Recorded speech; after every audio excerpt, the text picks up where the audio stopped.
A continuación estaremos con la doctora Gabriela Velastegui, quien es médico graduado en la Universidad Central del Ecuador. Es especialista en cirugía vascular por la Pontificia Universidad Católica del Ecuador, máster en diagnóstico y tratamiento de pie diabético por la Universidad Autónoma de Barcelona y es médico tratante del Hospital Provincial General de Latacunga. Doctora Gabriela Velastegui, en este momento yo voy a habilitar su usuario para que pueda compartir la pantalla y habilitar el micrófono. Ahora sí tendríamos que activar el micrófono y estaría lista la presentación.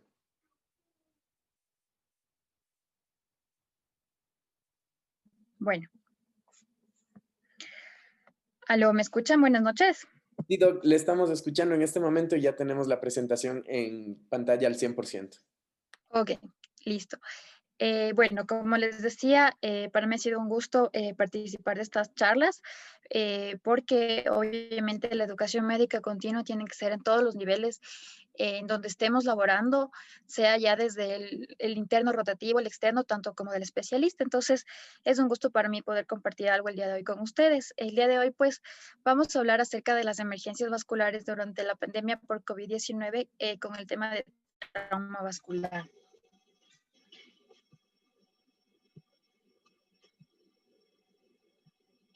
Bueno, como ustedes entiendo, debieron haber ya visto los días previos, pues el tema del COVID nos ha revolucionado a todos en gran o mayor medida, dependiendo de las instituciones donde laboremos. Y obviamente para nosotros como cirujanos vasculares hemos tenido que adaptarnos a una nueva normalidad. Pues en esta diapositiva quería básicamente expresarles pues cómo antes operábamos un trauma.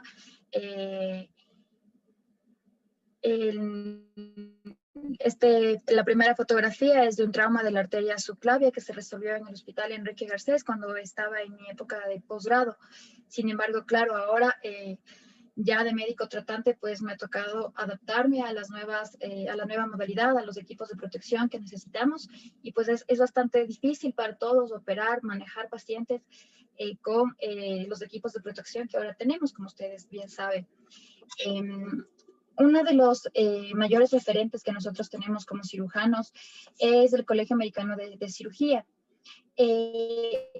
Ellos crean, obviamente tienen un comité específico para el manejo de centros de trauma, para que mantengan su acceso y sus cuidados durante la pandemia del COVID-19. Entonces, ellos proponen 5 puntos específicos.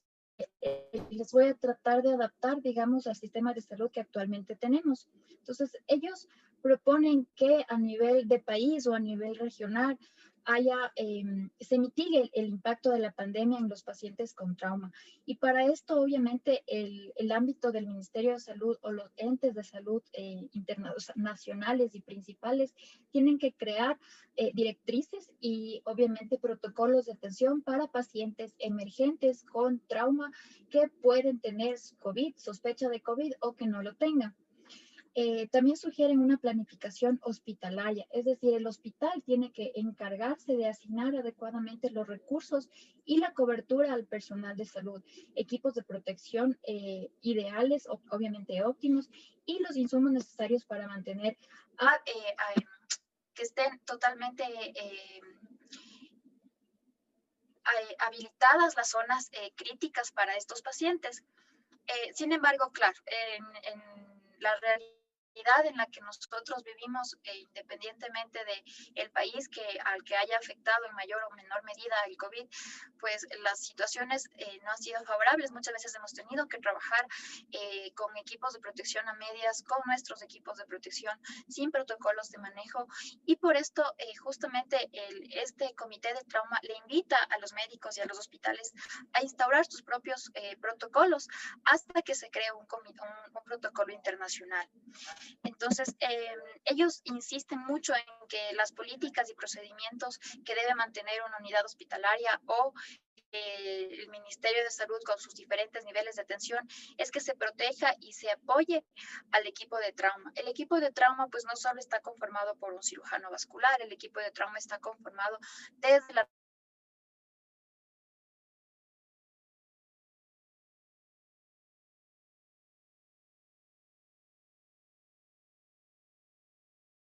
intensivista, anestesiólogo, a todo el equipo que está manejando un paciente con trauma. Entonces, eso es básico para que la atención a un paciente con trauma no se vea limitado por el problema de la pandemia que ahora vivimos. Las estrategias de atención, y ellos recalcan mucho que cada sitio de atención tiene que tener una estrategia para valorar pacientes con trauma y que la presencia de pacientes COVID no retrase la atención de estos pacientes. Entonces, a más del protocolo que debería mantener un hospital, la sala de urgencias debería tener un protocolo instaurado para la recepción de pacientes, es decir, la sala de triaje, la sala de ya ingreso a la emergencia, el quirófano, terapia intensiva y obviamente el cuidado postoperatorio.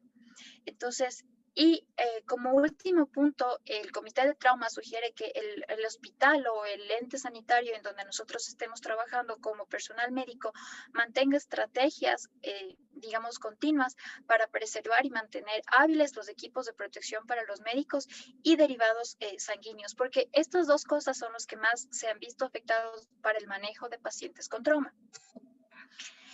Entonces, en base a esto, bueno, la realidad obviamente de nosotros, de nuestro país, ha sido bastante limitada, difícil. Sin embargo, pues muchas de las instituciones donde ustedes pueden laborar las han sabido sobrellevar.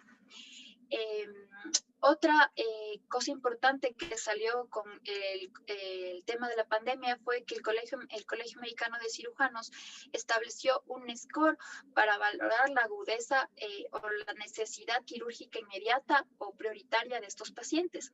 Entonces, en cirugía vascular, les voy a mencionar ciertas patologías que están en esta tabla, que son emergencias, que no se pueden posponer, que no podemos permitir que un paciente no llegue a atenderse de manera oportuna en la sala de urgencias, independientemente de que sea un paciente COVID o no COVID, o que tenga sospecha, o que tenga una sala de emergencia llena y que el paciente sea derivado a un hospital donde se sabe que este paciente tiene ya ocupada su terapia intensiva, ocupada su sala de recepción de triaje.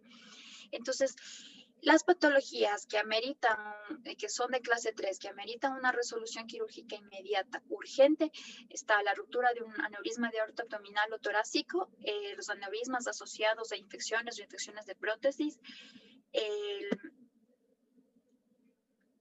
la reparación de pseudoaneurismas que no son candidatos a tratamientos clínicos, aneurismas abdominales no aórticos que son sintomáticos, disecciones aórticas agudas con ruptura o malperfusión de órganos, complicaciones de prótesis vasculares e incluyen ellas las rupturas de prótesis, sangrados e infecciones, una estenosis carotidia sintomática con un paciente que ha presentado ya sea un accidente cerebrovascular o un accidente cerebrovascular transitorio. Estos son igual situaciones de emergencia. No sé si ustedes tal vez hayan escuchado que las salas de diálisis de convenio están en crisis. La crisis no solo es económica para una sala de diálisis, sino que durante todo este año de pandemia, lastimosamente, si antes el 80% de la población que tenía enfermedad renal crónica terminal y que necesitaba un acceso vascular, ya entraba con un catéter de diálisis temporal. Ahora con la pandemia, pues esto realmente se ha agudizado y se puede decir que casi el 100% de los pacientes no se han podido realizar fístulas arteriovenosas de manera prioritaria o de manera oportuna y han recibido el catéter como primera opción de acceso vascular. Pero además de eso, pacientes que tienen accesos vasculares trombosados y infectados también son una emergencia vascular y lastimosamente pues he visto que aquí hay un problema bastante grave en el Ecuador. Pacientes con isquemias agudas de las extremidades inferiores. La isquemia aguda de las extremidades inferiores se ha vuelto realmente una complicación, una resolución quirúrgica para nosotros semanal, ¿no? Si antes nosotros veíamos un paciente o dos pacientes de la semana, pues ahora es casi el doble de las cifras de pacientes que manejábamos con isquemia aguda, justamente porque es una de las complicaciones que presenta el COVID-19. La isquemia crónica con amenaza de pérdida de extremidades, otra urgencia quirúrgica que no se puede dilatar. El trauma vascular con hemorragia o isquemia obviamente es una emergencia. Trombosis venosas profundas agudas iliofemorales sintomáticas o con sospecha de flegmasia son también pacientes prioritarios de atención que requieren manejo hospitalario. Y los pacientes que ameritan amputaciones, ya sea por infecciones, isquemias irreversibles o pacientes con pies diabéticos que necesitan una infección quirúrgica por estar en estado de SIRS o sepsis. Y las fasciotomías por un síndrome compartimental. Todas estas enfermedades que les acabo, o patologías que les acabo de describir, deben ser consideradas como urgente. Por eso es importante que ustedes sepan la prioridad de estas enfermedades. Si ustedes logran diagnosticar o logran identificar pacientes así, no demorar la atención en el diagnóstico de si es o no paciente COVID y referir de manera oportuna al nivel de atención donde se pueda manejar al paciente. Porque si ustedes están en un centro de salud, en un lugar donde, yo qué sé, Salcedo, y me derivan a la Tacunga, donde yo lastimosamente no estoy en la condición de manejar un paciente con ruptura de aorta abdominal porque no tengo instrumental quirúrgico, entonces no me voy a demorar remitiendo a un paciente donde no, yo sé que no lo van a poder resolver. Entonces, es importante saber qué dispone tu siguiente nivel de atención y a dónde puedo remitir cada paciente. Entonces, ahora sí a lo que nos compete como el manejo del trauma vascular, pues se dice que el trauma vascular es un problema complejo y desafiante para el cirujano vascular que lo enfrenta. En eso difiere un poco porque no es algo desafiante solo para el cirujano vascular o el cirujano de trauma. Es un problema desafiante para todo aquel médico que esté en contacto con los pacientes de trauma, independientemente de su grado o, como les había dicho, de su grado, si es un médico general, si es un médico rural, si está en la emergencia, en el triaje, en la anestesia. Entonces, el reto para manejar un trauma vascular es para todos. Y lo que sí es importante que sepamos es que el trauma constituye una emergencia quirúrgica y es una causa frecuente de mortalidad elevada. Por eso es importante que nosotros aprendamos a manejar, a identificar estos pacientes. Entonces, ¿cuáles son los objetivos del manejo del trauma? El control de la hemorragia es lo primero. La recuperación del estado de choque de los pacientes que han perdido o están con hemorragia activa. Acortar el tiempo de isquemia, obviamente para conservar la mayor parte de la extremidad o el órgano viable. Y realizar un tratamiento quirúrgico definitivo con un manejo postoperatorio adecuado. Entonces, las guías nos dicen, como ya les había explicado, que el manejo del trauma vascular, independientemente de sea un paciente COVID o no, es una emergencia y se debe priorizar la atención. Ahora, ¿qué hacemos si un paciente de trauma vascular está inconsciente, no responde, no sabemos los antecedentes de él, es un paciente traído por personal de ambulancias, de ECO, de bomberos? Pues la indicación es tratar como si fuera un paciente COVID hasta que se pueda realizar una prueba rápida o un PCR de acuerdo pues a las posibilidades de cada institución. Si el paciente está consciente, el paciente nos refiere que no tiene síntomas respiratorios, es un paciente que no ha tenido un contacto, un cerco epidemiológico reciente, es un paciente que se debe manejar con equipo de protección sin ingresar a salas de sospechosos de COVID o COVID, hasta obtener los resultados de una prueba de anticuerpos o de PCR. Y obviamente si ya es un paciente pues COVID, pues con todas las indicaciones ingresa a la sala de COVID de cada emergencia y posteriormente a los quirófanos instaurados que son exclusivos para pacientes COVID, que al menos en la mayor de instituciones pues se ha logrado instaurar una sala específica para estos pacientes. Entonces, en cuanto a la epidemiología del trauma vascular, 5 millones de personas anualmente,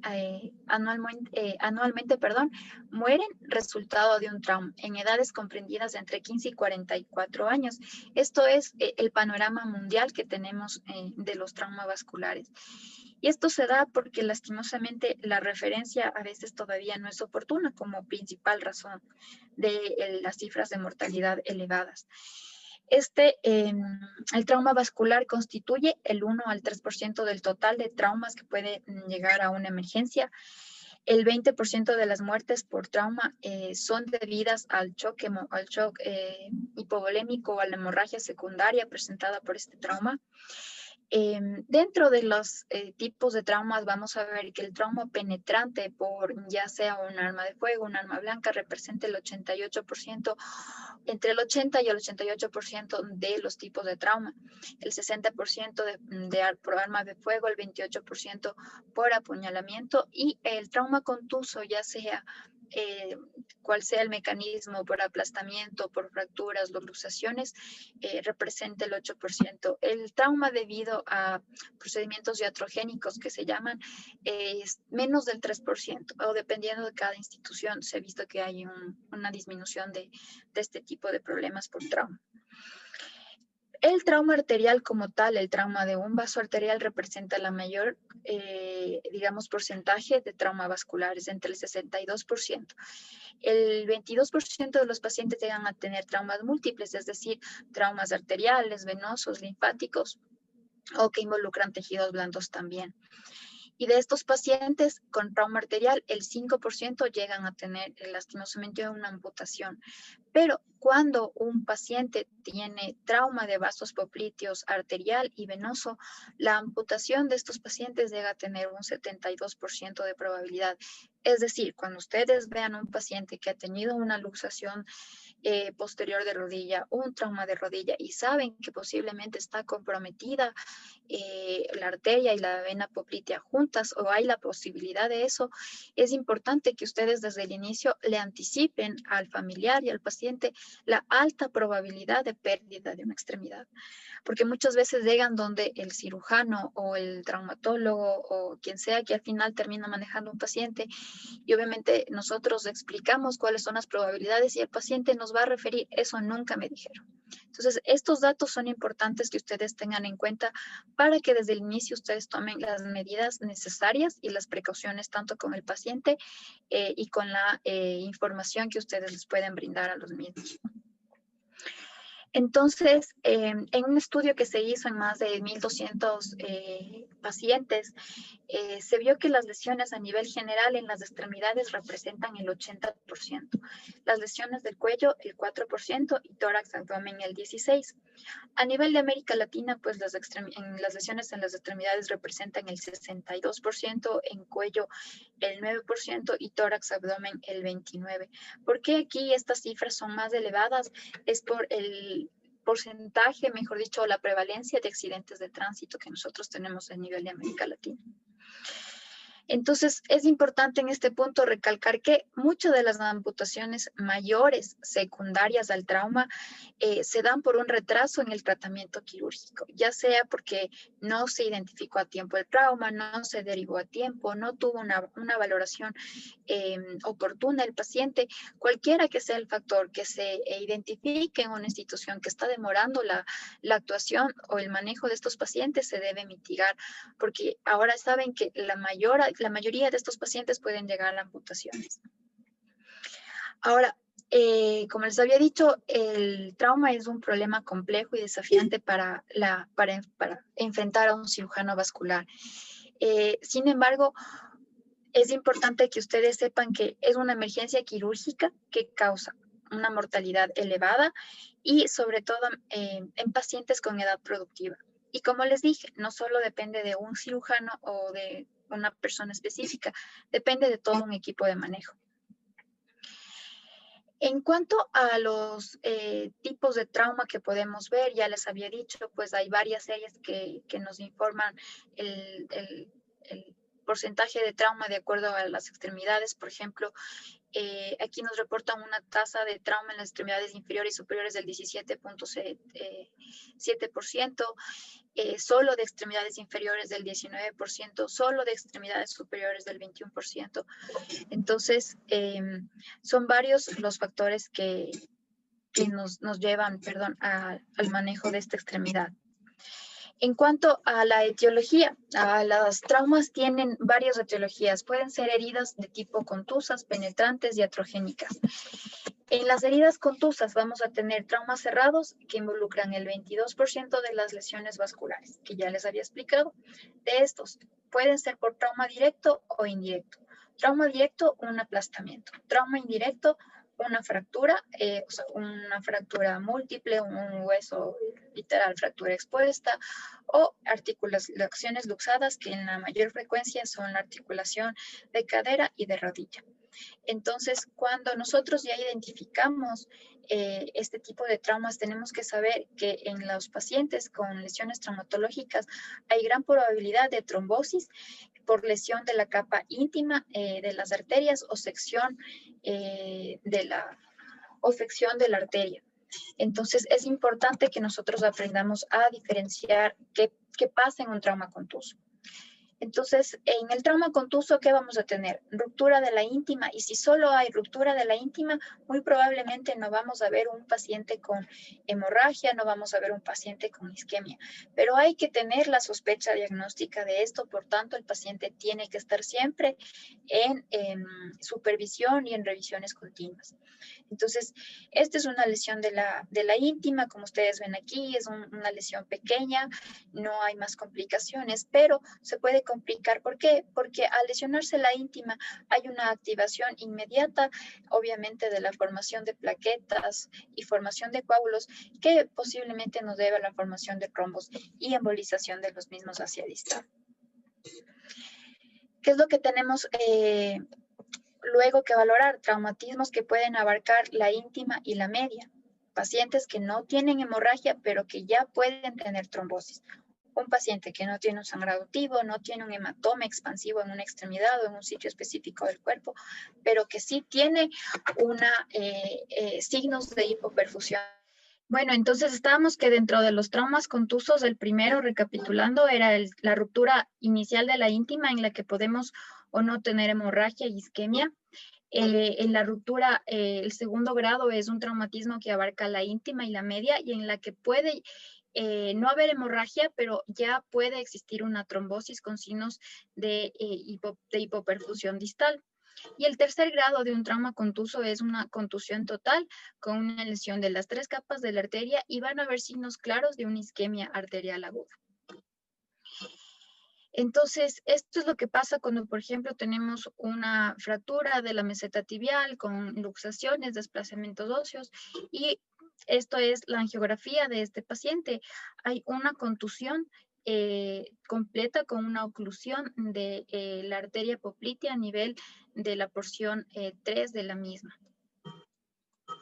Y bueno, si ustedes, si ven, es cierto, aquí en esta imagen pueden ver y decirme, bueno, pero abajo los vasos infrapatelares, que es la tibial anterior, el tronco tibio peroneo, tibial posterior y peroneo, están permeables.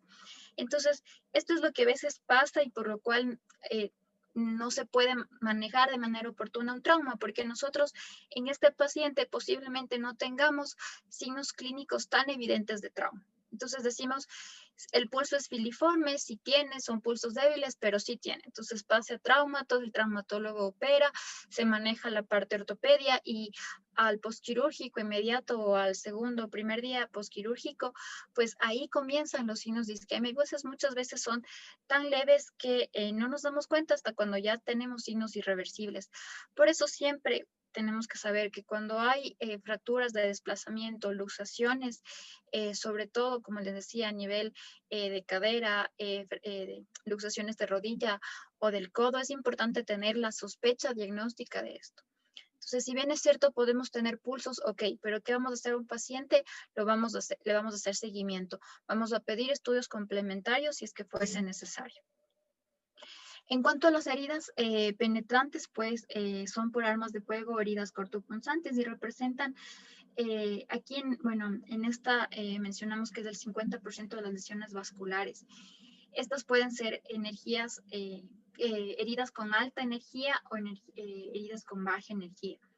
Entonces, y obviamente la clínica y la afección va a ser diferente de acuerdo al tipo de lesión que puede tener un paciente.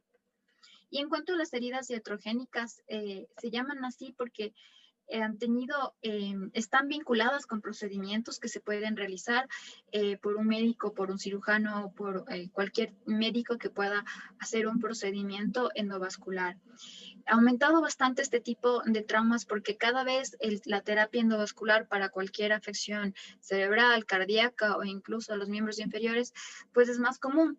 Entonces, en ellos se presentan más de este tipo de problemas. Esta es la imagen de un hematoma inguinal, es un trauma que tuvo este paciente posterior a un procedimiento endovascular. Es un procedimiento que se realizó por un cateterismo cardíaco que fue necesario hacer una punción a nivel de la vena femoral. Pero para llegar a hacer un procedimiento cardíaco es necesario poner ciertos dispositivos que se llaman introductores y llegan a lesionar la vena. Y cuando nosotros no tenemos la precaución o una compresión adecuada al retirar estos dispositivos, nos causa esto. Esto es un hematoma importante con una lesión en la pared de la vena femoral. Ahora, en cuanto a las heridas punzantes, pues igual estas pueden ser solo laceraciones de la pared externa de los vasos, pueden ser lesiones que lleguen a abordar una de las paredes del vaso o secciones completas. Entonces, cuando nosotros tenemos este tipo de lesiones, cuando son lesiones grado 1 o grado 2, el riesgo de estas lesiones, ¿cuáles son? Un pseudoaneurisma o un aneurisma de las paredes de los vasos. Y obviamente si ya hay una sección completa del vaso, pues el mayor riesgo va a ser la hemorragia y los signos de isquemia que va a tener este paciente. Entonces, como ya les digo, entonces las complicaciones, ¿cuáles pueden ser? Una hemorragia profusa o una isquemia periférica.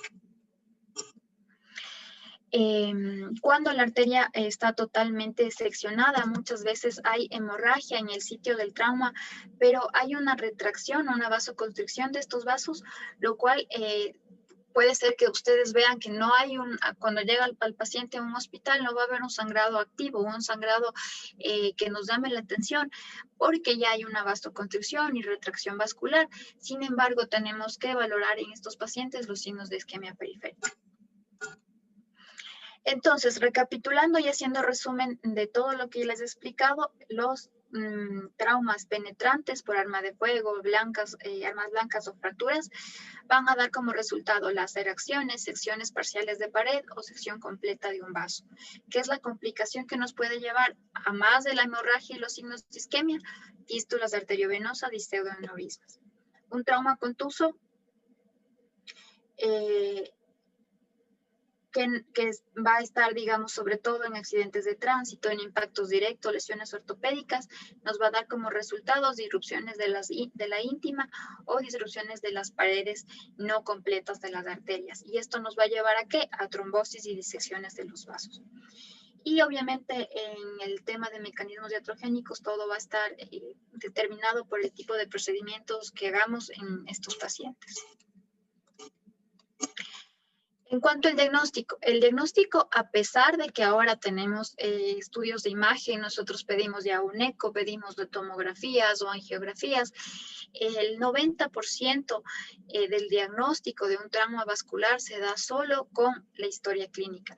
Entonces, esta es una herramienta rápida y eficaz que nosotros tenemos que manejar para el diagnóstico oportuno de un trauma vascular. Pero la historia clínica, para hacer una historia clínica adecuada, nosotros debemos saber qué vamos a buscar, qué le vamos a preguntar al paciente que siente, qué vamos a buscar en un examen físico y sobre todo los antecedentes del trauma que puede tener este paciente.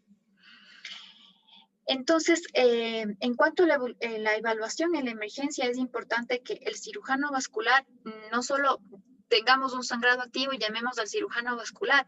No, les vuelvo a repetir, la valoración de un paciente del trauma o un paciente de trauma vascular está dado por todo un equipo médico, desde el personal que recibe al paciente en la ambulancia, el médico de triaje, el médico tratante de emergencia hasta que llegue el especialista o el médico cirujano de trauma, porque hay médicos cirujanos especialistas también en trauma.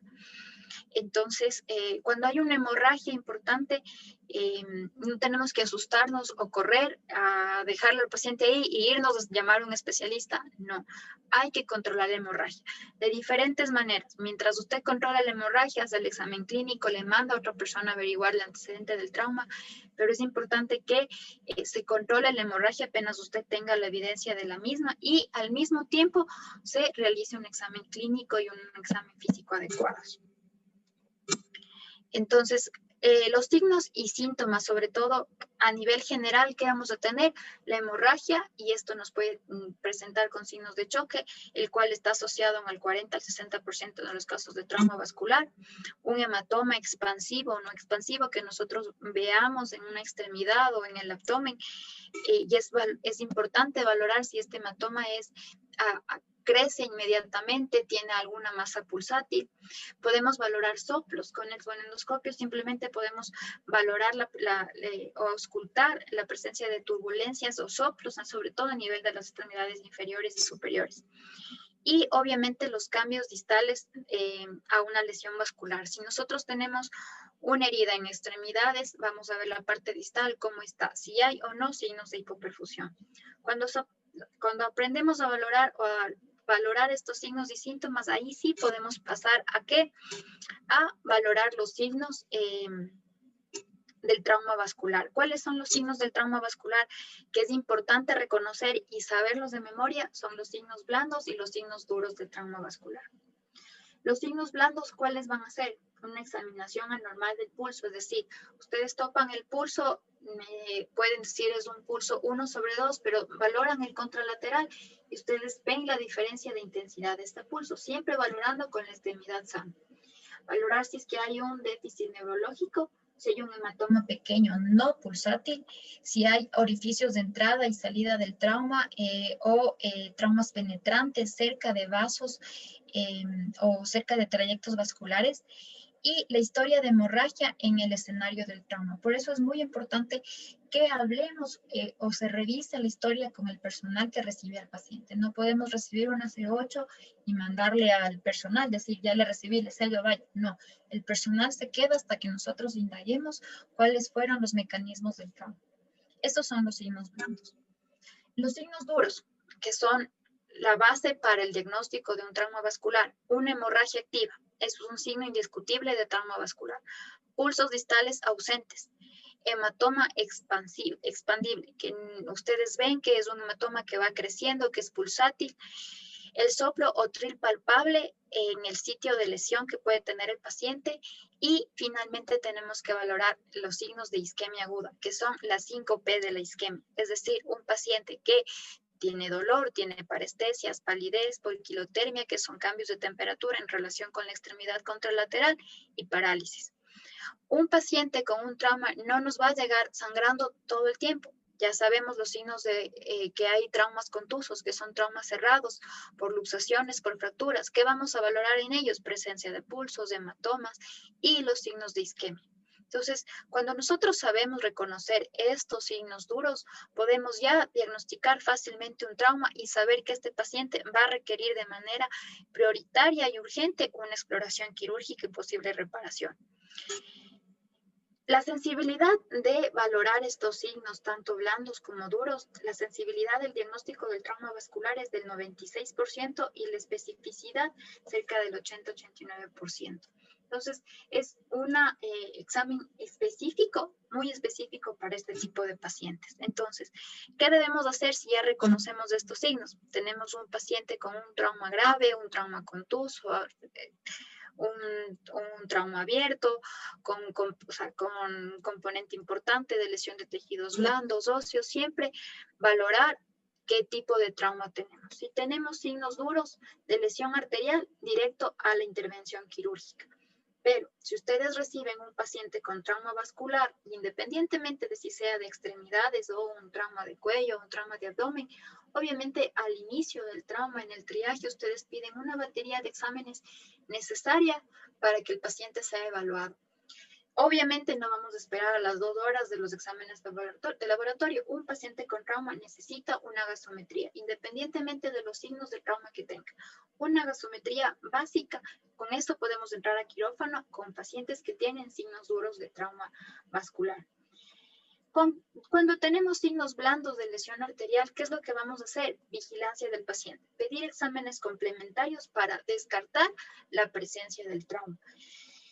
Dentro de estos exámenes hay exámenes invasivos y no invasivos. Dentro de los invasivos, estudios angiográficos, que es el gol estándar para el diagnóstico de trauma vascular, pero lastimosamente en la mayoría de unidades de trauma no se dispone una sala de angiografía para trauma. Y los estudios no invasivos van a ser el ecodoppler, la angiotomografía, la angioresonancia, y actualmente estamos haciendo en los hospitales donde se dispone y tiene una indicación ya el índice tobillo-brazo.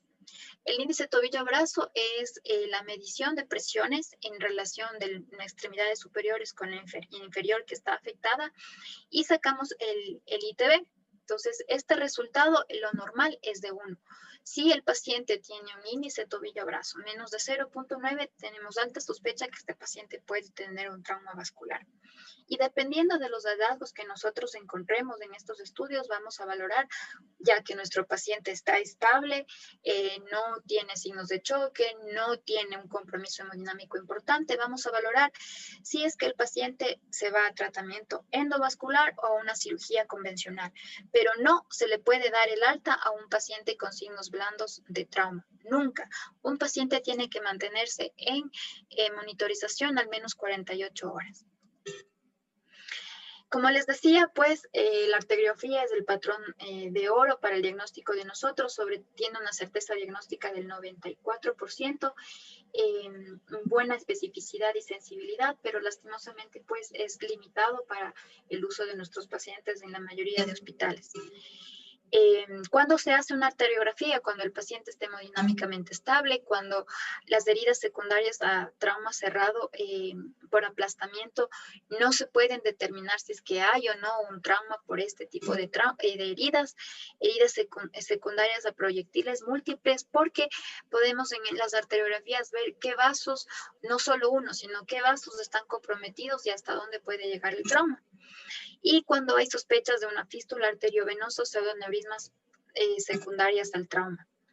Entre los métodos no invasivos, pues la ecografía es operador dependiente, tiene una alta sensibilidad y especificidad, y como les había dicho, el índice tobillo-brazo, que en algunos hospitales disponen de un Doppler, se lo puede realizar.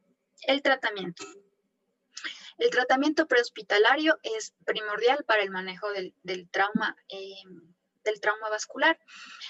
Luego el tratamiento en emergencia y obviamente la resolución quirúrgica, que debe ser definitiva, o al menos una cirugía de control de daños si los traumas son de grandes impactos o con un compromiso hemodinámico importante. El manejo prehospitalario le compete obviamente a los médicos o al personal, perdón, que está tanto en los ECUs, en bomberos. Por eso es importante que ellos también tengan siempre una educación continua para el manejo del trauma. En la emergencia es vital que no solo sea un médico el responsable del paciente. Un paciente con trauma tiene que ser manejado por un equipo y todos tienen que estar con el paciente, obviamente, si es que no hay más emergencias, controlando la historia, los antecedentes, el examen físico, los vitales del paciente, manteniendo la estabilidad hemodinámica mientras se logra identificar los sitios de trauma o los sitios de sangrado. Y las medidas generales, obviamente mantener una sala quirúrgica caliente, líquidos intravenosos calientes, mantas térmicas, colocar siempre dispositivos de infusión rápida, grandes, o sea, sean dispositivos adecuados para el manejo de infusiones y de hemoderivados, retrasar las valoraciones preoperatorias al mínimo, y obviamente preparar siempre en un quirófano o valorar siempre las dos extremidades en el caso de que sea necesario para el cirujano, hacer algún tipo de reparación con vasos de la otra pierna. Es importante saber el estado de la otra pierna también. Y en cuanto a los cuidados definitivos que puede brindar el cirujano de trauma o el cirujano vascular, están las reparaciones obviamente de arterias y venas de diferentes tipos. Nosotros podemos hacer reparaciones varios tipos de reparaciones. Sin embargo, es importante que el cirujano de trauma o el vascular cuente con un equipo apropiado para las reparaciones de estos vasos, porque no un mosquito o una Kelly cualquiera se puede manejar estos vasos, necesitas pinzas especiales, pero lastimosamente la realidad de nuestro país ha sido otra y muchas veces nos toca manejarnos con lo que hay. Entonces, si ustedes en una sala de emergencia no cuentan con un especialista que apoye pronto al control de daños o al control de sangrado, no tienen un equipo vascular necesario, lo que deben hacer es manejar con guantes, los filos de los guantes, hacerlos de ligas y con eso tratar de realizar un control vascular. Estas ligas que ustedes ven acá son ligas especiales que usamos en cirugía para el control de vasos. Estos se encuentran en muy pocas instituciones, pero como les decía, ustedes cortan los bordes de los guantes, pasan la arteria o el vaso comprometido por aquí, le ponen una Kelly a los guantes, no a los vasos, y ustedes van a poder lograr hacer un control vascular y obviamente luego ya valorar que sea valorado por un especialista. Además de eso, pues se necesitan catéteres especiales, que son catéteres Fogarty para la extracción de trombos, cuando ya hay trombosis o embolismos de trombos en las extremidades. Obviamente el uso de parinas y obviamente el manejo de anestesiología y de cuidados críticos. ¿Cuáles son los tipos de reparo vasculares que nosotros podemos hacer? Para que ustedes sepan, por ejemplo, hay las ligaduras, hay vasos que, por ejemplo, vemos en la emergencia que no son troncos principales, no comprometen la perfusión de una extremidad, se pueden ligar. Esto es una ligadura simple de 2 cabos, una arteriorrafia por una sección parcial de un vaso, una anastomosis término-terminal cuando hay una sección completa del vaso, ya sea en lateral o horizontal, una interposición de un segmento venoso o un segmento protésico entre 2 cabos de un vaso porque no hay o estuvo dañado el vaso o no hay el suficiente tamaño del vaso para aproximar los 2 cabos, se interponen segmentos venosos, la mayoría son de safena y otros usamos también prótesis vasculares. Cuando hay una pared bastante, ya no es una laceración, sino hay una disrupción completa de pared o una faltante de pared, antes que interponer un segmento, preferimos poner un techo. Esta es una vena que sirve como parche en el sitio de la lesión. O los bypasses. El bypass es una comunicación de un segmento arterial venoso con otro. Y cuando por algún motivo pues no se puede hacer una reparación primaria. Y estos, como les digo, pueden ser realizados con una vena autóloga del paciente, con prótesis. Y en esta foto podemos ver pues una reparación aquí, término-terminal de una arteria. En esta foto vemos un shunt intraluminal durante la estabilización ortopédica de un paciente. El shunt es un dispositivo especial que nosotros en Ecuador, no todos los hospitales lo disponen, pero sí lo hemos hecho con sondas de alimentación y es suturar la sonda, meter a la boca de la arteria o a la boca del vaso comprometido en los 2 extremos para que haya un flujo continuo de sangre mientras se da alguna otra reparación que sea prioritaria.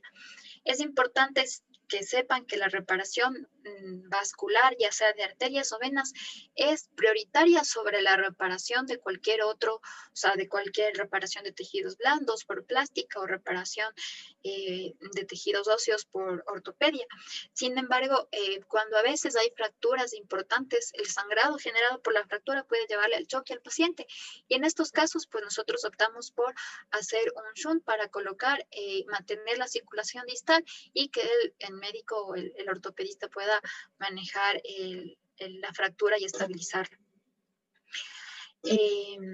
Otra cosa que es importante que ustedes sepan que durante un trauma pues se puede presentar el síndrome compartimental y esto sobre todo se da cuando hay periodos prolongados de isquemia, de shock, hay un daño arterial y venoso combinado, se necesitan ligaduras tanto de las arterias como de las venas y son traumas sobre todo complejos, múltiples, que lastimosamente algunos de los pacientes pueden tener todas estas cosas combinadas y el paciente va a llegar a tener un síndrome compartimental.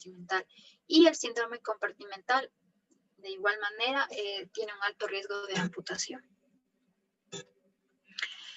Esta es un paciente que tuvo un trauma, como ustedes ven aquí. Esta es la herida del trauma que tuvo.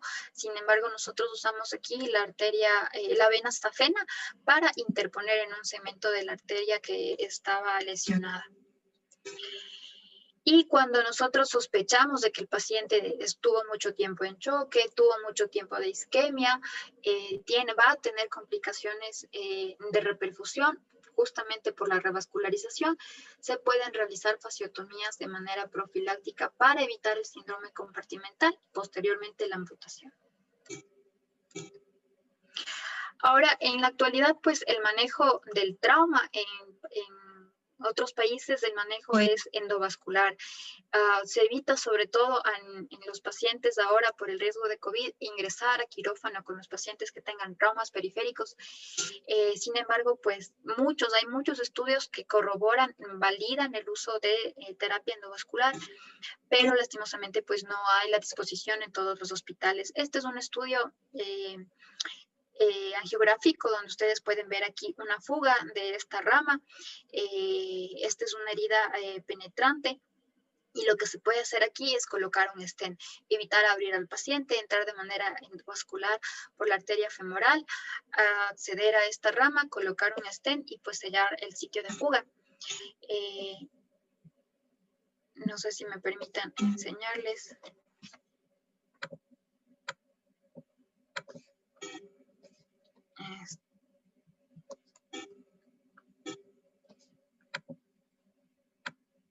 Bueno, no hay la posibilidad de poder enseñarles el video, pero aquí se ve una lesión en estos troncos arteriales y este paciente entrar a reparar una lesión a nivel del tórax es bastante compleja, dependiendo obviamente de la unidad donde esté el paciente. Sin embargo, después de la reparación arterial, o sea, después del abordaje endovascular, se coloca aquí un stent, es un dispositivo que cubre completamente la pared del vaso y pues ya hay una recuperación inmediata de la permeabilidad. Todo lo que ustedes ven aquí, estas sombras, esto es el contraste que sale, que fuga del sitio de lesión del trauma. Entonces, posterior a la reparación de la arteria, pues ya no hay contraste jugando del sitio de la lesión. Estos son otros ejemplos de trauma que tenemos. Esto es una sección completa de la pared del vaso. Como está tan lastimada la pared, lo que se decidió aquí es ligar los dos cabos de la arteria proximal y distal y hacer un bypass para obviamente mantener la permeabilidad de este vaso. Entonces, ¿qué pasa si nos llegan traumas de este tipo? Son traumas complejos, traumas múltiples, con compromiso óseo de tejidos blandos. Hay escalas como la escala de MES que nos ayudan de manera predictiva a valorar el riesgo de amputación que va a tener este paciente. La escala de MES es una de las escalas más aplicadas, al menos a nivel nacional. Es importante que la conozcan para que obviamente se maneje en conjunto con el servicio de plástica y traumatología la decisión si esta es una extremidad viable o no es viable. Esta es la escala de MES que les decía, son varios parámetros los que valoramos. Cuando la escala de MES es alta, tiene un MES más de 7, muchas veces el tratar de rescatar una extremidad lleva muchas más complicaciones como la sepsis, infecciones y demora en hospitalizaciones, dolores crónicos, en ciertas maneras preferir una amputación funcional para los pacientes. Bueno, eso es todo en cuanto a mi presentación. No sé si ustedes tengan alguna pregunta. Lastimosamente hubo algunos problemas técnicos y no se les pudo dar otras imágenes de trauma que se disponían, pero bueno, espero que hayan podido aprender un poco acerca del manejo de estos pacientes. Buenas noches, doctora Velastegui. Muchas gracias por su presentación. En cuanto a las preguntas, una de ellas sería, ¿cuáles son los criterios de uso y manejo del torniquete para permitir al paciente tener mayor tiempo hasta que se pueda realizar la intervención quirúrgica adecuada? En los casos en los que sea necesario trasladarle a un paciente, la lesión se haya producido en un medio distante a un centro hospitalario que tenga la capacidad para manejar este tipo de de lesiones. Bueno, el uso del torniquete realmente se ha estudiado, ¿no? Hay varios estudios que están a favor o en contra del torniquete, pero los estudios que están en contra del uso del torniquete se han realizado en países donde hay medios de control vascular diferentes, en sitio del trauma o que el personal que valora al paciente tiene otras herramientas. Sin embargo, el uso del torniquete está indicado en pacientes que tienen un sangrado activo, traumas o expuestos o fracturas expuestas con un sangrado importante, con signos de choque que amenazan la extremidad. En estos pacientes se debe colocar el torniquete porque no le va a matar inicialmente la isquemia, le va a matar al paciente el choque. Entonces es importante que estos pacientes se controle de alguna manera el sangrado activo. ¿Cuánto tiempo si el paciente está distante al sitio de transporte? Se debe realizar controles de la hipoperfusión distal, de la extremidad distal al trauma para ver los signos de isquemia y valorar si es necesario o no mantener el torniquete, porque muchas veces el paciente pasa 1 o 2 horas de transporte con un torniquete, pero el paciente, ustedes tienen que aflojar el torniquete, ver si el paciente está sangrando y si es que no sangra, pues bueno, retiramos el torniquete, mantenemos compresión manual, pero si el paciente sangra, obviamente se seguirá manteniendo el torniquete. Pero eso ya depende del paciente y de la condición en la que ustedes vayan a transportarle el mismo. Listo, doctora, muchísimas gracias. Otra de las preguntas sería, en opciones de reparo vascular y colocación de injerto autólogo, ¿de qué vasos nos podemos valer como primeras opciones y cuál de estos nos han de permitir obtener mejores resultados? Bueno, en realidad el mejor vaso para nosotros poder realizar o mejor dicho, el mejor bypass se realiza con un vaso propio del paciente. Sí, nosotros en trauma, sobre todo por el compromiso de infección de lesiones, se prefiere siempre vasos autólogos y de estos de preferencia nosotros usamos la vena safena siempre y cuando esté disponible en un paciente, porque hay que tener en cuenta que muchos pacientes pueden estar safenectomizados, no pueden tener safenas, entonces ahí se pueden usar las venas de las extremidades superiores, pero tienen menor patencia, menor permeabilidad que la vena safena. Por eso es importante siempre valorar la otra extremidad.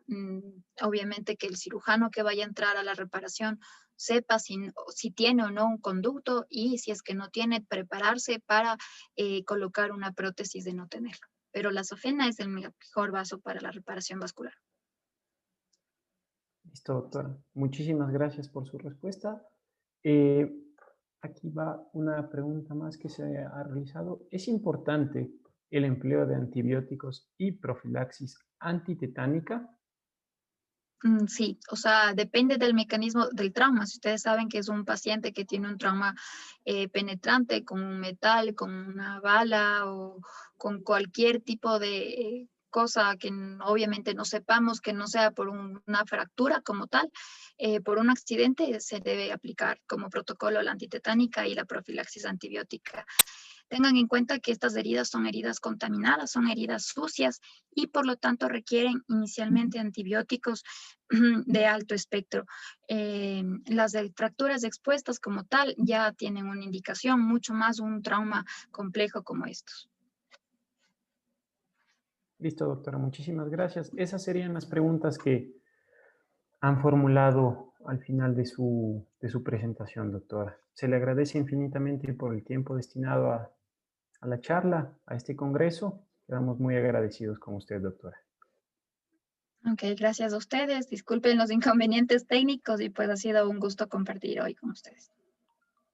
Muy bien, muchas gracias por estas conferencias. Un día